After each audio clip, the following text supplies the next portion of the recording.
오늘 은혜 받을 하나님의 말씀은 구약성경 호세아 5장 12절에서 15절까지 말씀입니다. 호세아 5장 12절에서 15절까지 말씀, 구약 1260면 전후에 있습니다. 말씀을 찾으시는 동안 몇 가지 교회 소식 전하겠습니다. 오늘 오후 예배는 가을학기 양육학교 수료 예배로 드립니다. 양육기간 동안 받은 은혜를 함께 나눌 때 참석한 우리 모든 성도님들 함께 은혜 받는 시간 되시기를 바랍니다. 주님의 교회를 위해 헌신한 분들을 위한 은퇴식이 12월 8일 주일 오후 예배 시간에 있습니다. 수고하신 모든 분들에게 하나님의 위로와 격려가 가득한 시간 되도록 기도해 주시고, 많은 성도님들 함께 참석해 주셔서 축하해 주시기를 바랍니다. 317차 정을 나누는 사랑의 밥상과 정춘대학의 졸업식이 이번 주 목요일에 있습니다. 강북 지역에 하나님의 사랑이 흘러가도록 기도해 주시고, 수고해 주신 모든 분들에게 많은 위로와 격려 말씀 부탁드립니다. 오늘 오후 예배 시간에 우리 김경민 목사님, 이주원 목사님, 하동윤 전도사님의 전별식이 있습니다.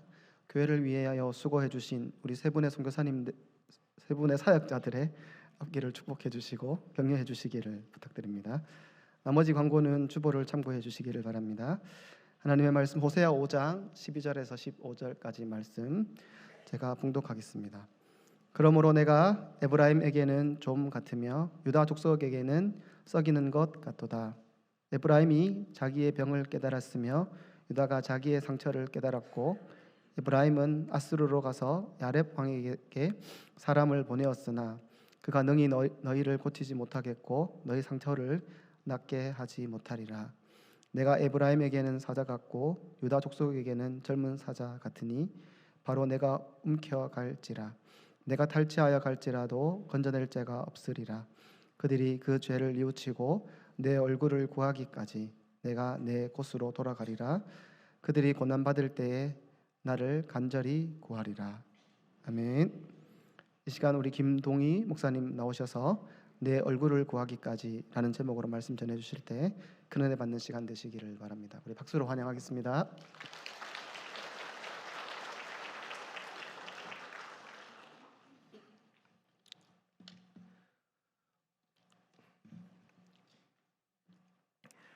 시편 27편 8절에서 다윗은 너희는 내 얼굴을 찾으라 하실 때에 내가 마음으로 주께 말하되 여호와여 내가 주의 얼굴을 찾으리이다라고 고백하고 있습니다.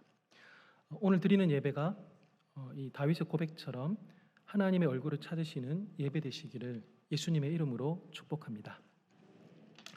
15년 전쯤의 일입니다. 아침에 출근하려고 팔달교를 건너가고 있었습니다.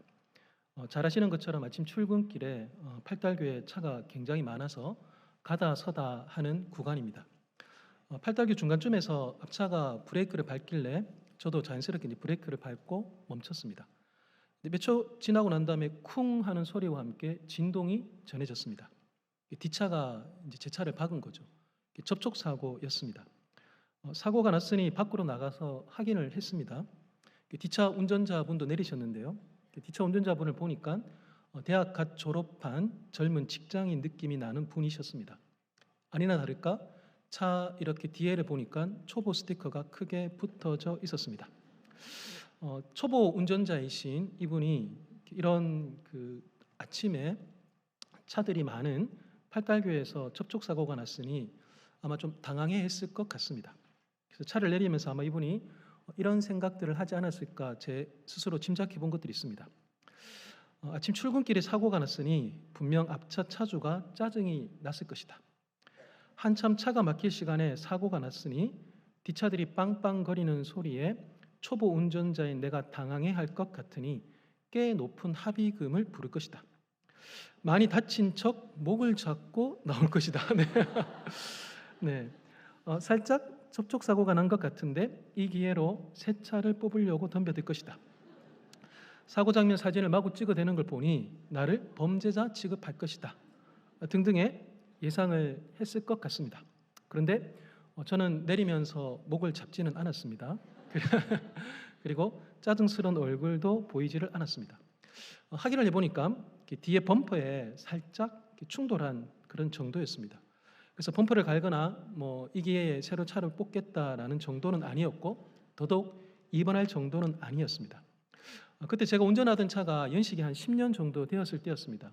그러다 보니까 자연스럽게 생활 기스라 그러지 않습니까? 그런 이제 생활 기스가 있었다 보니까 이런 사고로 제 차의 가치가 더 떨어지거나 그럴 일도 아닌 것 같았습니다. 그래서 제가 그분에게 이렇게 말씀드렸습니다. 그냥 가자고. 그래서 말씀드리고는 이제 저는 저대로 신호 받고 갔고, 그분은 제가 이렇게 뒤에 백미러로 보니까 우회전해서 저 성서 쪽으로 넘어가시는 것을 제가 본 기억이 있습니다.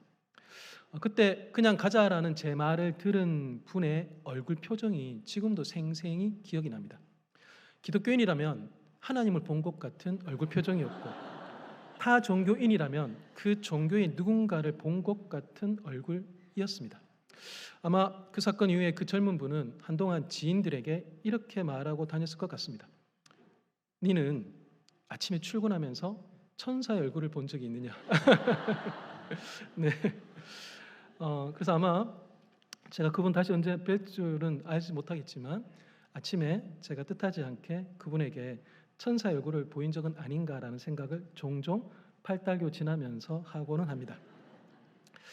오늘 본문에는 두 개의 얼굴이 나옵니다. 하나는 야렙 왕으로 13절에 소개되어지는 아수르 왕의 얼굴이고, 또 하나는 15절에 소개되는 여호와 하나님의 얼굴입니다. 성경은 야렙 왕의 얼굴이 아니라 여호와 하나님의 얼굴을 구하라라고 말씀하십니다. 호세아서는 북이스라엘이 멸망하기 전 30년, 그러니까 대략 한 세대, 멸망하기 한 세대 전에 하나님께서 호세아 선지자를 통하여 이스라엘로 하여금 하나님께로 돌아오라라고 말씀하시는 것이 바로 호세아서입니다. 그래서 하나님은 이스라엘이 잘못 가고 있는 길을 막아서십니다. 그래서 호세아서 2장 6절에 이런 구절이 있습니다. 내가 가시로 그 길을 막으며 담을 쌓아 그로 그 길을 찾지 못하게 하리니 라고 말씀하시면서 잘못된 길을 가는 그들이 망하지 않도록 그들이 가는 길을 막아서시는 분, 그분이 바로 하나님이십니다. 이렇게 잘못 가고 있는 것을 막으시는 하나님을 오늘 본문에서는 이렇게도 표현을 합니다. 오늘 본문 12절에서는 조음으로, 오늘 본문 12절에서는 썩이는 것 같은 분으로 묘사하십니다. 옷을 상하게 하는 좀처럼, 뼈를 상하게 하는 질병처럼 하나님은 이스라엘을 막아 세우시는 분이십니다. 또 하나 14절에 보니까 하나님은 무서운 사자도 되십니다. 그래서 5장 14절에 내가 에브라임에게는 사자 같고 유다 족속에게는 젊은 사자 같다라고 말씀하시면서 그들을 막아 세우시는 분으로 소개를 하고 있습니다. 좀이 먹고 썩다 보니까 이스라엘도 자기가 병이 들었다라는 것을 깨닫습니다. 13절에 보니까 그들이 병을 깨닫고 상처를 깨달았다라고 그렇게 적혀져 있습니다. 자, 그런데 깨닫는 것까지는 좋은데 그 위에 그 병을 위해서 누구를 찾으러 가는가 보니 13절에 야렙 왕을 찾으러 간다라고 소개하고 있습니다. 야렙은 저희한테 좀 익숙하지 않는 표현인데요, 싸움의 왕이라는 뜻입니다. 그래서 전쟁 일상기를 좋아하는 아수르 왕의 별칭입니다. 그래서 이스라엘은 자신의 병, 즉 죄를 위해서 아수르 왕을 찾아가며 아수르 왕의 얼굴을 구하고 있습니다. 이스라엘이 이렇게 아수르로 가니까 15절을 보니요, 하나님은 내 곳, 즉 자신의 처소로 가십니다. 이스라엘이 하나님께 돌아서니 하나님도 그들로부터 떠나 돌이키시는 것을 보여주고 있습니다. 자, 그런데 하나님의 이 돌이키심의 행동은 영구적이지가 않습니다. 15절에서 말씀하시는 것처럼 그들이 죄를 뉘우치고 여호와의 얼굴을 구하면 돌아오겠다라고 말씀하십니다. 이스라엘이 하나님께 돌이키면 하나님도 이스라엘을 향해서 돌아오겠다라고 말씀하고 계십니다. 하나님을 돌아오게 하려면 이스라엘이 해야 될 일은 뭔가 15절에 보니까요, 죄를 뉘우쳐야 됩니다. 이스라엘이 뉘우쳐야 하는 죄는 무엇이겠습니까? 그건 바로 하나님의 비전을 망각한 것입니다. 하나님께서 이스라엘을 통해서 이런저런 나라를 세우겠다라고 그렇게 마음에 품고 그들 가운데 역사하셨던 그 하나님으로부터 주어져 있는 그 비전을 망각하는 것, 그게 바로 이스라엘의 죄입니다. 자, 그렇다면 이스라엘이 망각한 하나님으로부터 부여받았던 비전은 무엇인가? 이스라엘 민족의 출발점이 되어지는 아브라함에게 주신 비전이 무엇인지를 보면 우리가 그것을 확인할 수가 있습니다. 창세기 18장 말씀인데요, 한번 보시면 아브라함은 강대한 나라가 되고 천하 만민은 그로 말미암아 복을 받게 될 것이 아니냐. 내가 그로 그 자식과 건속에게 명하여 여호와의 도를 지켜 의와 공도를 행하게 하려고 그를 택하였나니 이는 나 여호와가 아브라함에 대하여 말한 일을 이루려 함이니라라고 말씀하고 계십니다. 하나님께 복받은 사람 아브라함 너무 잘 아십니다. 자, 그런데요, 하나님께 받은 복을 통하여서 하나님께서 그를 통하여 하고자 하시는 바가 있습니다. 바로 의와 공도입니다. 이건 소선지서에서 정의와 공의로 풀이되어지는 것을 다르게 창세기에서 번역한 겁니다. 하나님은 아브라함을 통하여서 그의 후손 이스라엘이, 그리고 오늘 이 시대 교회가 하나님의 정의와 공의와 인애를 행하는 것, 주님께서 말씀하셨던 바 먼저 그의 나라와 그의 의를 구하는 그 비전을 놓치지 않고 단단하게 만만치 않는 시대 가운데서 그 비전들을 펼치고 이루어가며 분투하며 싸우고 그 비전을 그 다음 세대로 전수해 나아가기를 바라고 계셨던 것이죠. 하나님께서 이스라엘에게 지속적으로 요구하신 것은 정의와 공의와 인애가 가득한 공동체를 세워 그 정의와 공의와 인애로 말미암아서 세상 가운데 구별되어진 공동체를 세우는 것, 그게 바로 하나님께서 이스라엘 백성들의 첫 출발부터 이스라엘 백성 공동체가 멸망하여 문 닫기 전까지 지속적으로 요구하신 내용입니다. 그런데 안타깝게도 또 잘 아시는 것처럼 이스라엘은 늘 이 일에 실패했습니다. 그래서 이 15절에서 요구하는 바 죄를 뉘우친다라는 것은 바로 정의와 공의와 인애의 공동체를 세우지 못한 것에 대해서 뉘우친다라는 의미가 될 것입니다. 자, 이렇게 15절에서는 죄를 뉘우치는 것, 그렇게 하면 될 것 같은데 하나님은 하나를 더 요구하고 계십니다. 그게 뭐냐니까요, 바로 여호와의 얼굴을 구해야 된다라는 것도 덧붙여 말씀하고 계십니다. 자, 그러면 여기 살펴봐야 될 게 뭐냐? 하나님의 얼굴을 구한다라는 것의 의미가 무엇인가 하는 것입니다. 흥미로운 실험이 하나 있었습니다. 어떤 실험이냐니까요, 실험 참가하신 분들에게 사진을 이렇게 막 드립니다. 어떤 사진이냐니까요, 결혼했던 그날 남편과 아내 되는 사람이 각각 찍은 독사진을 이렇게 줍니다. 수십 명의 부부를 사진을 이렇게 이제 그 참가자들에게 줍니다. 자, 그러면서 결혼식 날 각자 남편과 아내가 찍은 그 독사진 수십 장을 섞어 놓고 이 중에 이들 가운데 부부를 골라봐라, 이 실험입니다. 자, 그다음에 이제 사람들이 막 이렇게 저렇게 했겠죠. 자, 그다음에 이제 바로 이어서 또 다른 실험을 합니다. 뭐냐면 그 결혼식 때 말고 결혼하고 나서 25년이 지난 그 부부가 각자 찍은 사진을 또 참가자들에게 보여줍니다. 그러면서 이 수많은 사진 중에서 부부가 누구인지 한번 찾아봐라라는 게 이 실험의 내용입니다. 자, 이 실험에 참가하신 분들은 결혼식 날 각자 신랑과 신부가 찍은 사진을 가지고 부부를 찾아내는 것은 굉장히 좀 어려웠습니다. 그렇지 않습니까? 서로 다른 남이 만나 결혼하는 거니까요. 자, 그런데 25주년 사진들을 쫙 제공하면서 이 중에 부부가 한번 찾아봐라 그랬더니 굉장히 많은 사람들이 이 사람하고 이 사람이 부부일 것 같아요라고 사진을 찾아냅니다. 부부가 함께 살면서 닮는다는 말을 합니다. 근데 한편으로 과학적입니다. 왜냐하면요, 서로의 미소나 찌푸린 표정을 무의식적으로 모방하면서 자주 사용하는 얼굴 근육과 자주 사용하지 않는 얼굴 근육이 25년 동안 정해지는 거죠. 그러다 보니 부부가 서로 인상이 닮고 표정도 닮아가게 되는 것입니다. 네, 지금 마주 보시는 부부 두 커플 계십니다. 네. 하나님의 얼굴을 구하라라고 말씀하시는 것은 내가 금요철에 와서 내가 한번 하나님의 얼굴을 뵙는다 정도 수준에 그치지 않습니다. 하나님의 얼굴을 구한다라는 것은 하나님의 표정이 내 표정이 되는 겁니다. 내 표정을 보고 사람들이 저건 하나님의 표정이야라고 말하게끔 만들라라는 것입니다. 자, 그러면요, 우리가 그렇게 신앙생활하면서 부부가 25년 차 부부가 닮아가는 것처럼 우리가 신앙생활하면서 하나님을 닮아가야 될 그 하나님의 표정은 뭔가? 호세아서는 그 하나님의 표정을 우리에게 알려주고 있습니다. 11장 8절인데요. 11장 8절 아마 호세아서에서 제일 유명한 성경 구절이라 생각이 됩니다. 에브라임이여 내가 어찌 너를 놓겠느냐, 이스라엘이여 내가 어찌 너를 버리겠느냐, 내가 어찌 너를 아드마같이 놓겠느냐, 어찌 너를 스보임같이 두겠느냐, 내 마음이 내 속에서 돌이켜 나의 긍휼이 온전히 불붙듯 하도다라고 말씀하십니다. 하나님의 그 불타는 그 긍휼에 대해서 설명하는 굉장히 유명한 구절입니다.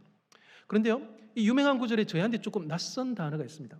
죄송하지만 성경 구절 한번 띄워주시면요, 여기에 아드마하고 스보임이라는 단어는 좀 낯습니다.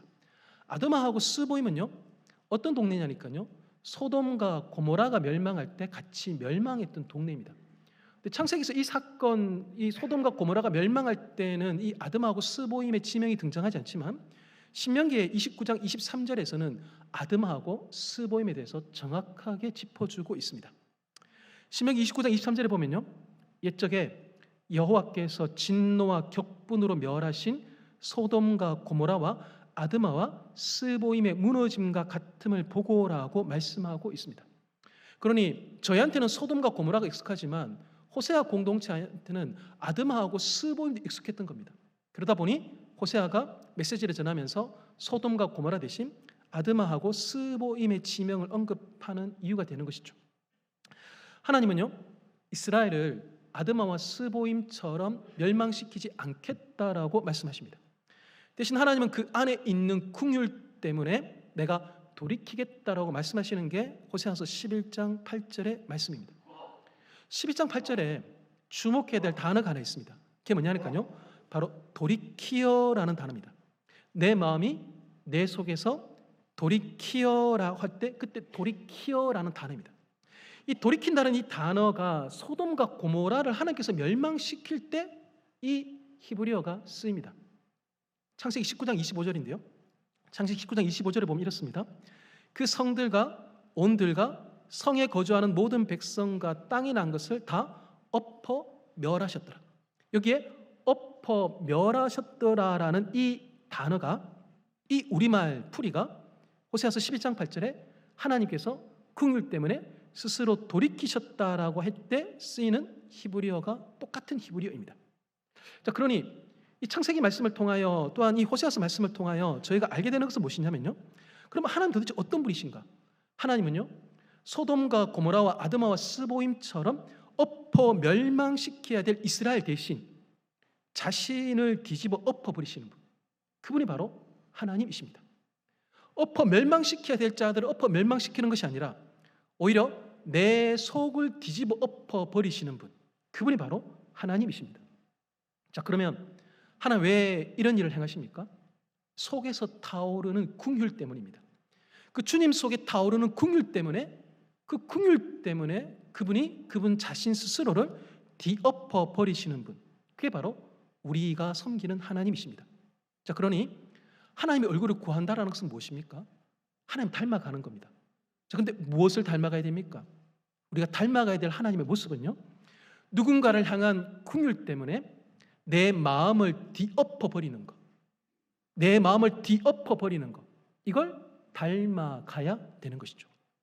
그래서요, 나를 향해 저주하고 속이고 빼앗고 해를 끼치고 악담하면서 내 몸과 마음을 찢어놓는 사람을 대하면서 예수 그리스도로 인해 내 안에 부어지고 맛본 그 긍휼로 말미암아 내 안에 있는 미움과 분노와 절망과 좌절과 포기와 그 복수의 마음들을 뒤엎어 버리는 것, 이게 하나님을 닮아가는 그리스도인의 모습입니다. 싸우겠다라는 야렙 왕의 얼굴을 닮아가지고 니랑 싸우겠다라고 덤벼드는 것이 아니라 그 하나님의 그 뒤집어내는 그 긍휼을 닮아서 내 앞에 있는 사람들을 대하며 세상을 대하며 내 몸과 마음이 찢어지는 상처 가운데 있음에도 불구하고 나도 그들을 위해 예수 그리스도의 십자가처럼 내 자신을 뒤엎어 버리겠다라고 하는 사람들, 그 사람들이 바로 하나님을 닮아가는 사람들이며 하나님께서 호세아를 통하여 이스라엘 공동체 가운데 되어지기를 꿈꾸셨던 모습입니다. 저희는 가을학기 양육 수료 예배를 드리고 있습니다. 성도님들, 양육을 받는다, 굉장히 익숙한 표현이십니다. 북한교회 성도님들한테는. 자, 그러면 양육을 받는다는 건 무엇이겠습니까? 바로 하나님의 얼굴을 닮아간다라는 것입니다.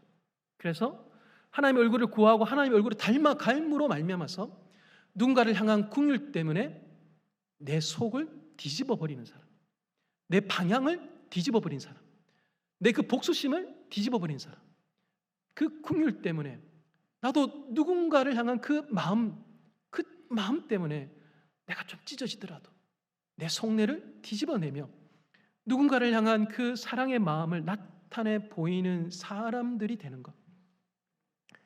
이게 우리가 우리 주 예수 그리스도로 인하여 주님을 닮아가겠다면서 우리가 양육받는 이유여야 되는 것입니다. 성도님 어떠하십니까? 한번 그 길을 가시는 동안에, 아침에 길과 진리와 생명 되시는 주님 들으셨는데요, 그 길을 가시는 동안에 얼마나 그 순간순간 그 속을 뒤집어내지 않고서는 갈 수 없는 그 길을 걸어오셨지 않습니까? 지금도 그 뒤집어낼 수밖에 없는 그 상황 가운데 포기하지 아니하시고 그 길을 끝까지 걸어가시면서 그 길 끝에 십자가가 기다리고 있다 하더라도 포기하지 아니하며 내 옆에 있는 사람 손잡고 내 마음 놓지 아니하고 그렇게 한 영혼 한 영혼 섬기면서 오늘까지 달려오신 그 삶, 그게 바로 하나님을 닮아가는 삶이며 나중에 장차 천국 가셔서 깜짝 놀라실 겁니다. 근데 그렇게 살았는데 내 온통 고난투성인 줄 알았는데 알고 보니 내 얼굴에 주님의 얼굴이었고 주님 얼굴에서 내 얼굴의 표정을 발견케 되시는 그 영광이 우리가 장차 천국에서 받을 상급 중에 상급입니다. 오늘 우리 주님께서 사랑하시는 부강교회 성도님들과 그리고 이번 가을학기 양육을 수료하시는 성도님들이 계십니다. 그리고 부강교회에서 충성스럽게 사역하시고 이제 부르심을 따라 이동하시는 목사님들과 전도사님이 계십니다. 오늘 이 호세아서 말씀을 통하여 우리 마음속에 선한 소망 하나가 생기면 좋겠습니다. 내가 주님을 닮아가게 하여 주옵소서. 더 이상 나를 주장하는 것이 아니라 이제 누군가를 향한 그 긍휼 때문에, 누군가를 살리려는 그런 마음 때문에 나를 뒤엎어버리는, 그렇게 하나님 닮아가는 내가 될 수 있게 해주시고 또 우리가 될 수 있기를 기도하시면 좋겠습니다. 그래서 주님의 사랑이 드러내 보이는 그런 얼굴을 가진 사람으로, 그런 삶을 사는 교회로 우리 교회를 세워주시기를 기도하시면 좋겠습니다. 그래서 세상이 내 얼굴을 보고 부강교회 얼굴을 보면서 내가 천사를 봤다라고 말하는 그런 은혜의 영광이 부강교회 곳곳에 가득하면 좋겠습니다. 이 삶은요, 언제까지 살아야 되냐니까 주님 다시 오실 때까지 우리가 살아가야 될 삶의 모습입니다. 이 땅에서 하나님의 사랑을 드러내 보이는, 그래서 하나님께서 보시기에 좋았다라고 말씀하시는 삶을 사시는 그런 기쁨과 은혜가 충만한 우리 주님 사랑하시는 부강교회 성도님들 되시기를 우리 주님의 이름으로 축복합니다. 기도하겠습니다. 하나님, 부강교회에 사람을 키우겠다라는 비전과 이를 위해 양육이라는 구체적인 프로그램을 허락해 주셔서 감사합니다. 이번 학기에도 많은 성도들이 다양한 훈련을 통해 하나님의 얼굴을 구하며 하나님을 닮아가게 하시니 감사합니다. 주님께서 부어주신 긍휼로 인해 나를 주장하지 않고 오히려 나를 뒤엎으면서 주님의 사랑을 닮아가게 하옵소서. 48년간 주님의 신부로 주님의 얼굴을 닮아온 부강교회가 더욱더 주님을 닮아 이 땅 곳곳에 주님의 빛을 비추는 데에 기쁨으로 쓰임받는 교회가 되게 하여 주옵소서. 예수님의 이름으로 기도합니다. 아멘.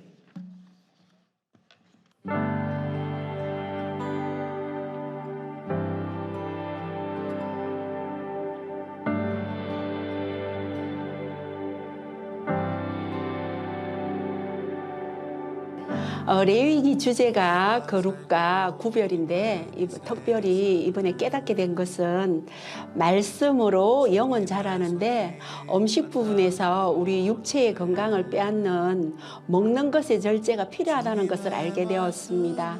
우리 육체가 거룩한 성전되어 하나님을 기쁘게 섬길 수 있고 레위기를 이해하는 데 많은 도움이 되었습니다. 저는 코로나 후유증으로 인하여 가슴 두근거림이 심했습니다. 그런데 양육받는 가운데 말씀으로 회복되었습니다. 하나님이 하셨습니다.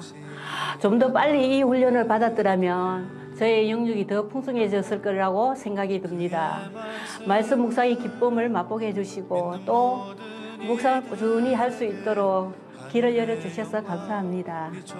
이번 선교학교를 통해서 우리 가까이 와 있는 다문화부 가정들을 섬기는 것이 너무나도 귀하고 소중한 사역임을 다시 한번 깨닫게 되는 귀한 시간들이었습니다. 모세의 고별 설교인 신명기를 배우면서 하나님 말씀에 순종하면 축복을, 또 불순종하면 저주를 받는다는 말씀을 반복해서 들었는데요.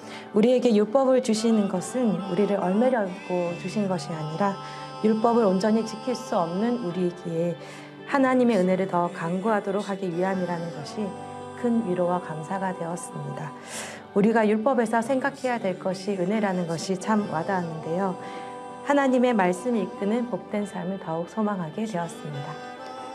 이번에 수요 전도학교를 수료하게 되었습니다. 전도에 대한 부담이 있다가 이번에 용기를 가지고 신청했습니다. 우리가 전도가 중요하다는 건 알지만 우리가 길을 가다가 사람들에게 말을 걸고 그리스도에 대해서 이야기하기가 참 어렵습니다. 그러나 이번에 전도학교를 참석하면서 목사님의 말씀을 듣고 우리가 또 뜨겁게 기도하면서 다른 많은 전도대원들과 함께 거리에 나갔을 때 주님께서 제 마음에 담대함을 주시고 또 제가 사람들에게 전도할 때 필요한 말씀을 주시는 것을 느낍니다. 창조와 신앙을 통해 하나님의 깊은 섭리와 그 가운데 계신 예수님의 역사하심을 느낄 수 있었고, 창조와 신앙 그 가운데 사람의 지으심과 그리고 그 신명 막적함을 또한 느낄 수 있었고, 광주를 통해서 하나님이 얼마나 사람을 사랑하셔서 그토록 기다리셨는지, 또 저를 지금까지 인도해 오시고 앞으로 또 견인해 나가실 그런 하나님의 새로운 모습과 그리고 그 가운데 신앙 성장할 그런 미래를 생각하면서 참 은혜를 많이 받았던 것 같습니다. 通过这次在中国语礼拜部养育的学习，我收获了很多神的话语。让我印象深刻的是，学习过程中我们彼此交流、共同成长的时光。我希望在未来能够通过这样学习的机会，更加深入的了解基督教的信仰。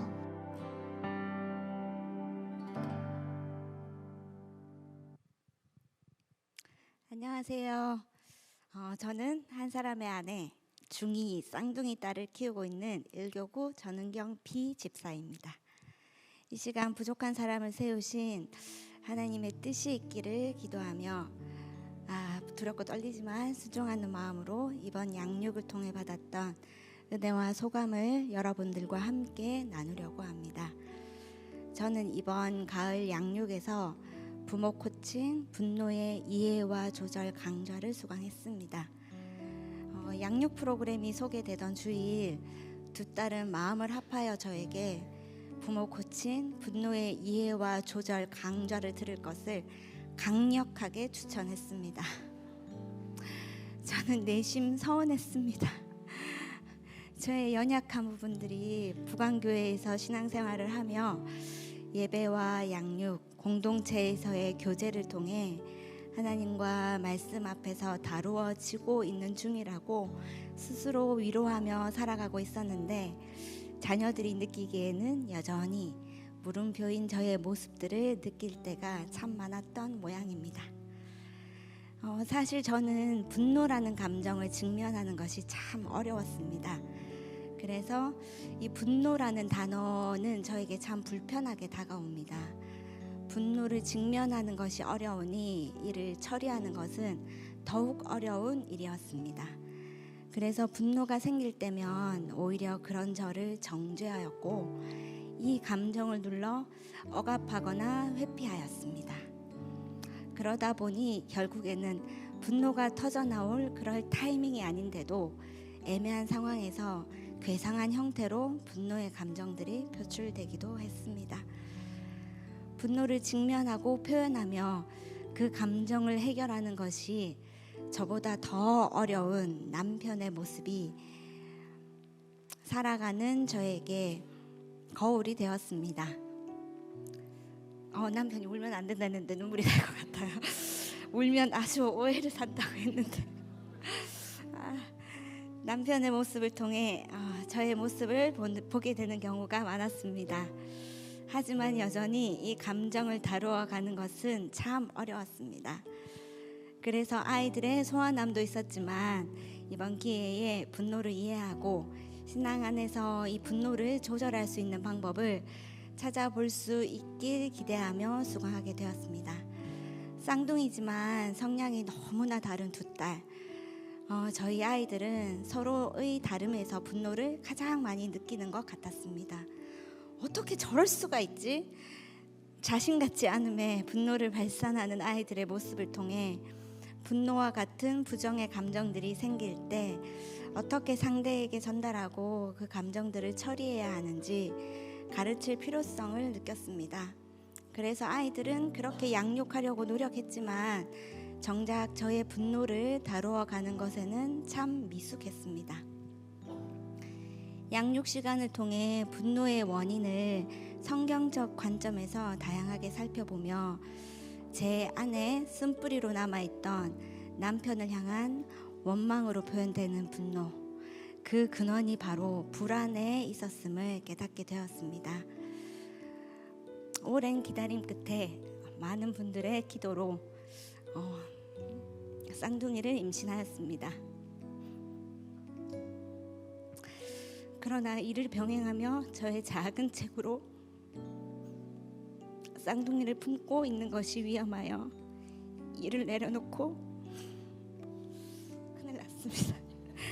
오랜 시간 병원 생활을 해야 했을 때 병원과 회사를 오가며 최선을 다해서 간병한 남편이었습니다. 하지만 쌍둥이들을 지켜내지 못하거나 미숙아로 태어나게 될까 불안해하는 저의 모습에, 그리고 조리원에서 집으로 바로 오지 못하고 아이들이 바로 태어났던 동산병원에 입원하여 그로부터 첫돌까지 총 9번을 병원에 입원하며 지낼 때 생명을 지켜낼 수 있을까 하는 계속된 저의 불안에 충분히 공감해주지 못하는 듯 느껴지는 남편의 모습을 통해 저도 모르게 분노의 감정을 쌓고 있었다는 것을 알게 되었습니다. 출애굽 후 광야에서 끊임없이 불안해하며 하나님 앞에서 분노하는 이스라엘 백성의 모습을 통해 저의 모습을 보았습니다. 사실 해결되어지지 않는 분노의 근원이 불안임을 발견하였을 때 그 사실을 드디어 알게 되어서 너무나 감사했습니다. 그리고 참 많이 울었습니다. 그 불안에서 기인한 분노의 감정이 하나님 앞에서 눈 녹듯 사라지는 것 같았고 위로를 받았습니다. 하나님 안에서 회복을 경험했으니 이제 남편과의 진정한 관계 회복으로 나아가길 소원합니다. 이 과정을 통해 분노의 원인을 알아차리는 것이 얼마나 중요한 것인지 깨닫게 됩니다. 저는 분노가 일어날 수밖에 없는 죄성이 가득한 한 인간임을 하나님 앞에서 인정하게 될 때 분노의 감정과 함께 자동적으로 생겨나는 죄책감에서 자유해지고, 또 분노의 원인을 알기 위해 하나님 앞에서 은혜를 간구하여 비로소 깨닫게 되었을 때 성령께서 주시는 지혜로 분노의 감정들을 잘 다루어 가길 소원합니다. 양육을 통해 분노 감정 자체는 죄가 아니라는 말이 저에게 큰 위로가 되었습니다. 그러나 배운 것처럼 분노를 지혜롭게 표현하는 것을 연습하고 훈련해서 앞으로 마음으로 죄 짓지 않기를, 그리고 상대뿐만 아니라 분노하고 있는 제 스스로를 미워하지 않고 용납하며 하나님의 자녀로 아바 아버지의 성품을 닮아가는 그리스도인으로 자라가며 성숙해지길 간절히 기도합니다. 그리고 가장 사랑하지만 또 너무나 편하고 친밀하여 분노의 상황을 자주 만나게 될 뿐 아니라 필터링 없이 분노를 표현하게 되는 것도 가장 먼저인 가족에게 이 선한 영향력을 흘려보낼 수 있길 간절히 소원합니다.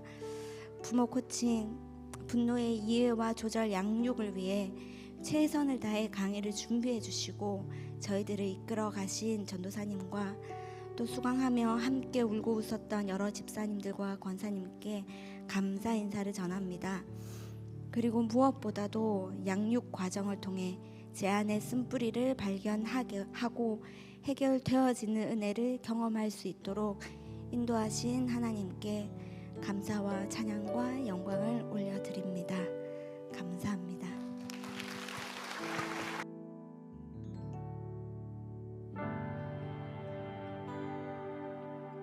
첫 시간에 교리를 모르는 것은 내가 무엇을 믿는지 잘 모르고 교회를 다니는 것과 같다고 말씀하셨고, 왜 들으면 아는데 스스로 대답을 못할까라는 질문에 듣기에만 머무르고 입술로 고백하고 삶으로 증명하는 것이 부족하다는 생각을 했습니다. 강의 시간 중 광야에 대해 서로 이야기하는 부분이 있었는데 저는 저의 지난 5년이 광야와도 같다고 생각하는 데서 늘 머물러 있었습니다.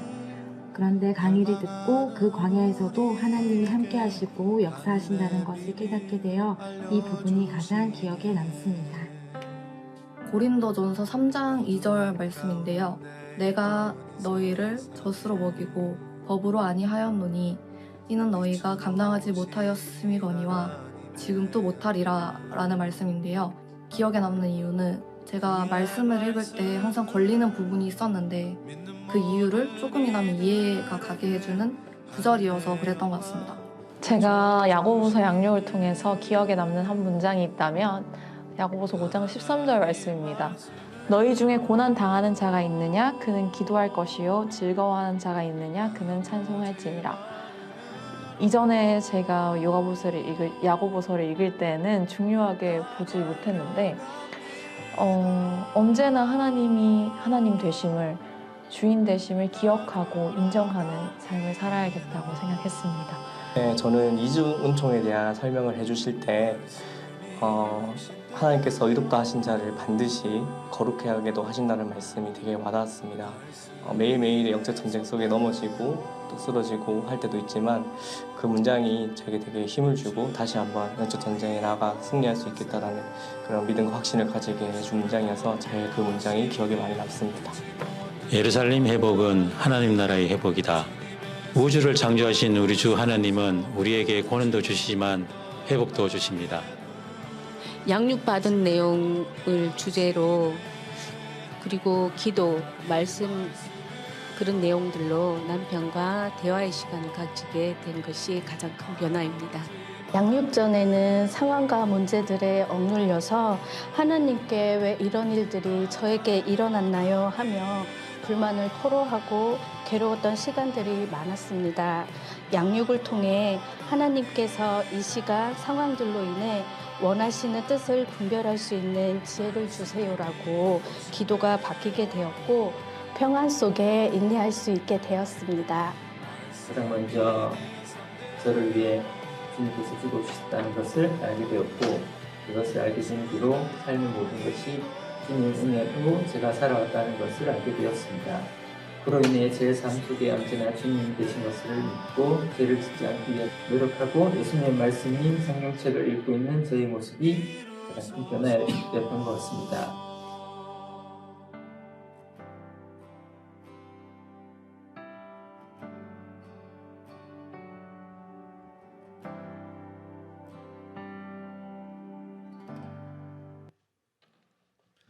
지금부터 2024년 가을양육학교 수료증 수여식을 시작하겠습니다. 대구 보안교회는 2024년 9월 23일부터 11월 24일까지 22개 학교 27개 반에서 총 391명의 양육생이 수료하였습니다. 수료자들은 모두 자리에서 일어나 주시기 바랍니다. 수료자 대표는 강단 위로 올라와 주십시오.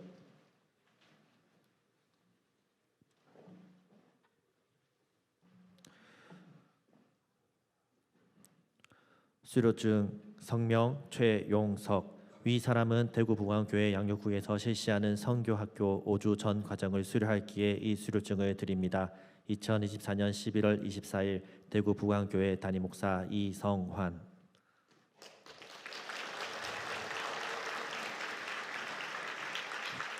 수료증 성명 송강숙. 위 사람은 대구 부광교회 양육구에서 실시하는 말씀 묵상학교 8주 전 과정을 수료하였기에 이 수료증을 드립니다. 2024년 11월 24일 대구 부광교회 담임 목사 이성환. 뒤를 돌아 인사하실 때 다시 한번 큰 박수로 축하해 주시기 바랍니다. 이 시간은 수료자 특송 시간입니다. 모든 수료자들은 선체로 함께 특송해 주시기를 바랍니다.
아멘. 귀한 찬양 하나님이 기뻐 받으신 줄 믿습니다. 이 시간에는 부교육자 전별식을 하도록 하겠습니다. 호명할 때 가족분들 모두 앞으로 나와주시면 감사하겠습니다. 김경민 목사님, 박은숙 사모님, 아인이, 아윤이, 이래, 유동균 목사님, 강희정 사모님, 하은이, 하영이, 하일이, 이주원 목사님, 김수진 사모님, 민하, 하동균 전도사님 앞으로 나와주시면 감사하겠습니다.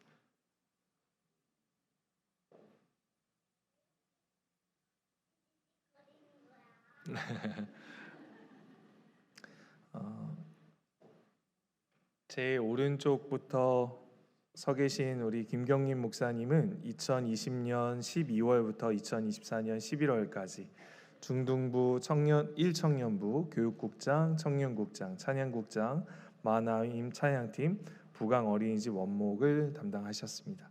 유동규 목사님은 2020년 12월부터 2024년 11월까지 4년간 초등부, 고등부, 영패밀리, 담임 수행비서, 담임 행정비서, 호산나 찬양팀, 글로리아 찬양팀, 수요 교회 학교를 담당하셨습니다. 이주원 목사님은 2019년 12월부터 2024년 11월까지 5년간 유년부, 소년부, 어하나, 3교구 교회, 국제다문화부, 국제사역국장, 글로리아 찬양팀, 수요 교회 학교를 담당하셨습니다. 하동균 전사님은 2023년 11월부터 2024년 11월까지 1년간 유아부, 영아부를 담당하셨습니다. 제가 부임하고 섬기게 된 사역 중에 제일 마음이 짠한 사역인데 우리 목사님들과 함께 했던 짧은 시간이지만 오래 기억에 남을 것 같고요.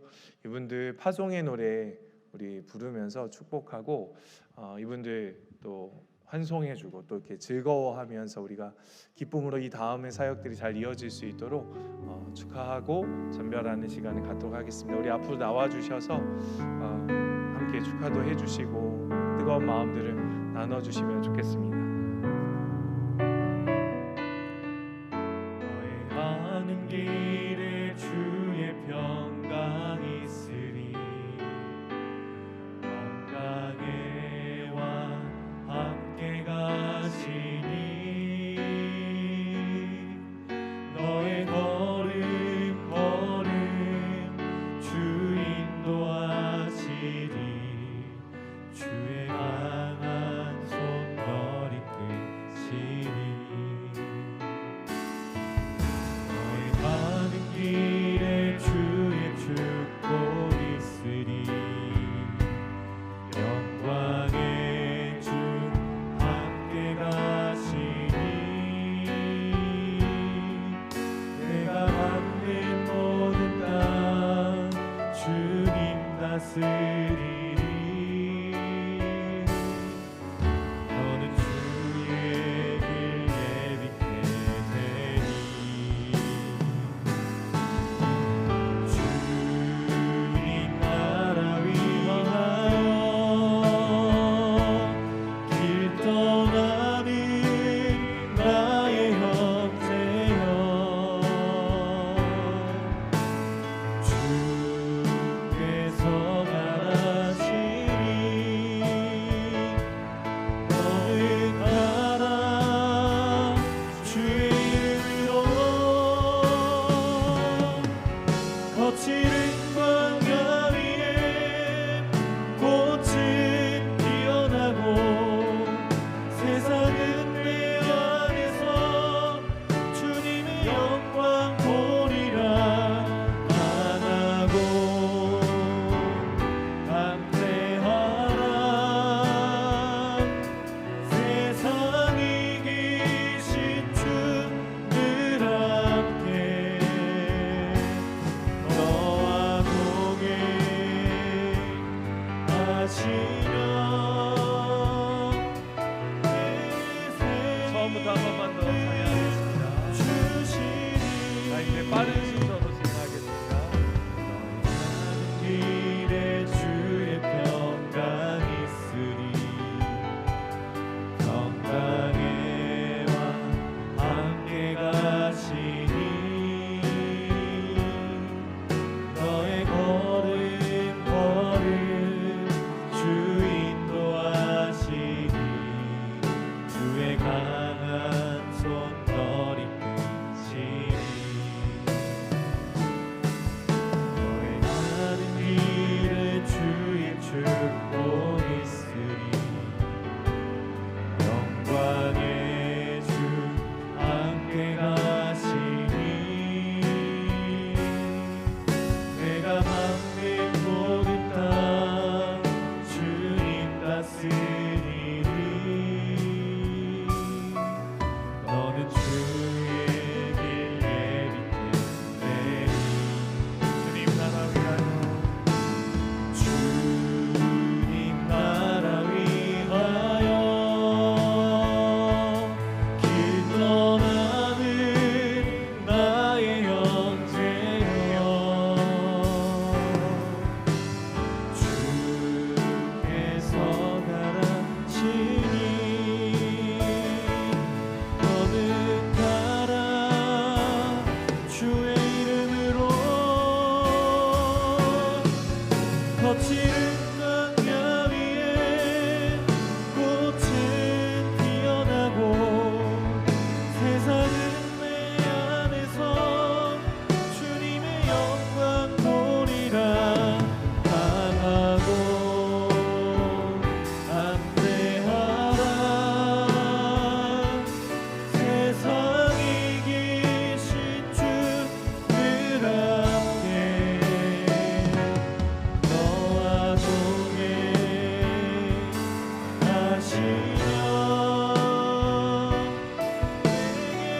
우리 엄마 한 번만 더 찬양합니다.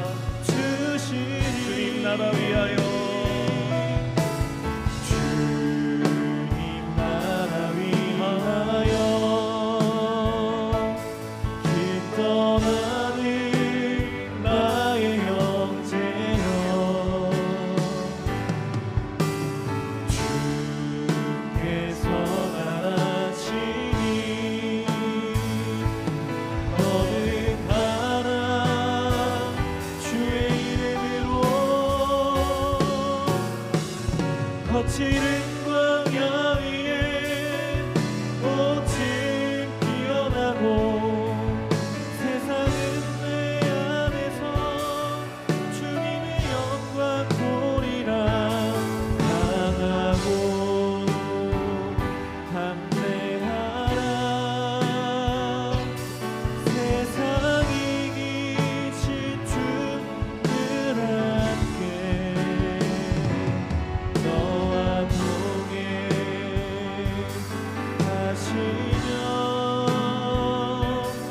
내게 새 힘을 마지막으로 손을 펴시면서 찬양합니다. 주님 나라 위하여, 주님 나라 위하여 길 떠나는 나의 형제여, 주께서 가라시니 너는 하나 주의 이름으로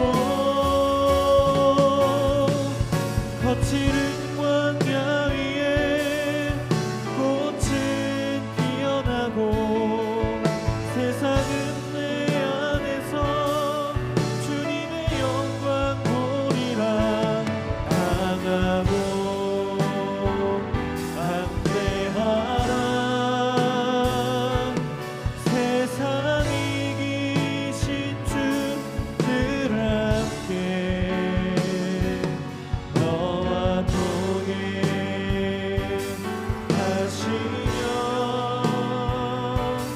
내게 새 힘을 주시니.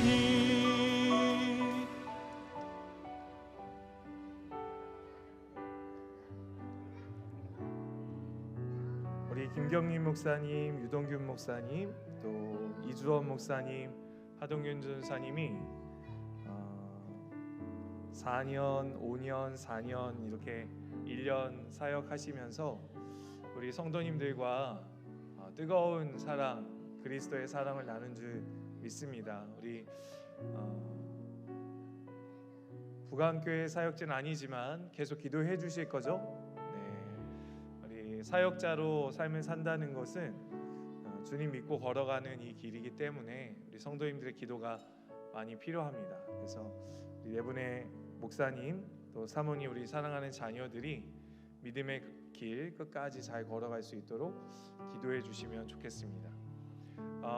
전별식 하면서 저희 찬양하는 게 저는 좀 별로 안 좋아합니다. 왜냐하면 너무 슬퍼서 안 그래도 마음이 안 좋은데 또 떠나보내는 마음, 파송의 노래로 함께 찬양했는데 우리 이 시간 391명의 수료자분들을 위해서 먼저 기도하고요. 이 시간 김경민, 유동균, 이주원 목사님 그리고 하동균 전도사님을 위해서 합심해서 기도해 주셨으면 좋겠습니다. 특별히 오늘 주신 말씀 그대로 우리 수료하신 분들은 양육을 해를 거듭하면 거듭할수록 하나님의 얼굴과 닮아가는 귀한 은혜가 있기를 소망합니다. 그리고 네 분의 우리 목사님, 전도사님의 가정, 자녀들 위해서 기도해 주실 때는 이분들을 통해서 이 대한민국 땅이 그리스도의 계절이 올 수 있도록 기도해 주시고 이분들이 선포하는 하나님의 말씀, 그 말씀에 반응할 수 있는 영혼들이 구원받고 예수 그리스도를 만날 수 있게 해달라고, 사랑하는 자녀들이 영과 육의 강건함으로 믿음의 길을 잘 걸어갈 수 있도록 삶의 터전과 걸음 속에 하나님이 함께 해달라고 우리 합심해서 함께 기도하고 제가 마지막 기도하겠습니다. 합심해서 함께 기도하며 나아갑니다. 사랑과 은혜가 풍성하신 하나님, 391명의 가을학교 수료자들이 있습니다.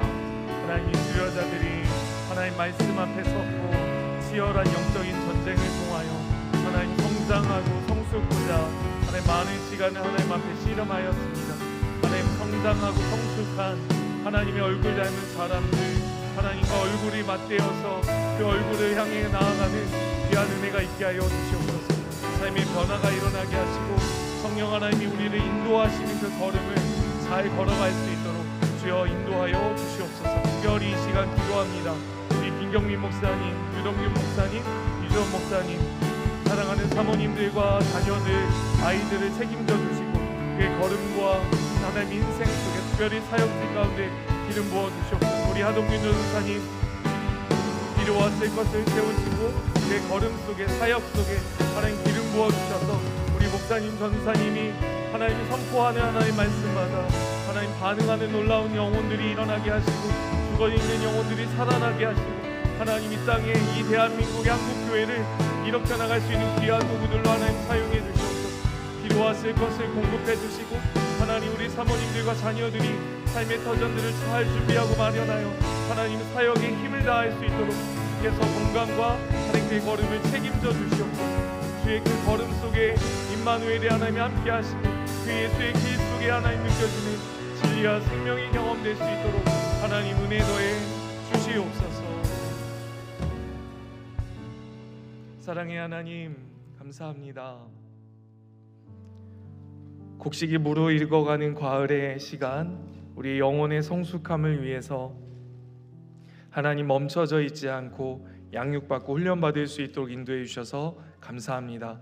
하나님, 이 훈련이 우리 영혼을 살찌우게 하시고 더 영적으로 풍성해질 수 있는 귀한 은혜가, 그래서 하나님의 얼굴 닮은 하나님의 작은 그리스도인들 될 수 있도록 역사하여 주시옵소서.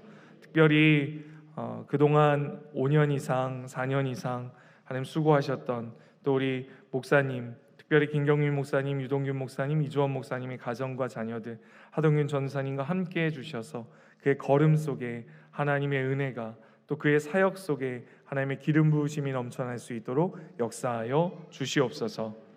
이제는 우리 주 예수 그리스도의 은혜와 하나님의 크신 사랑과 성령의 교통케 하심이 391명의 수료자들과 이 예배에 참석하는 모든 성도님들, 그리고 새로운 곳으로 사역지로 옮기는 우리 김경민 목사님, 유동균 목사님, 이주원 목사님, 그리고 우리 하동균 전사님 머리 위에 이제부터 영원토록 함께 있을지어다. 아멘.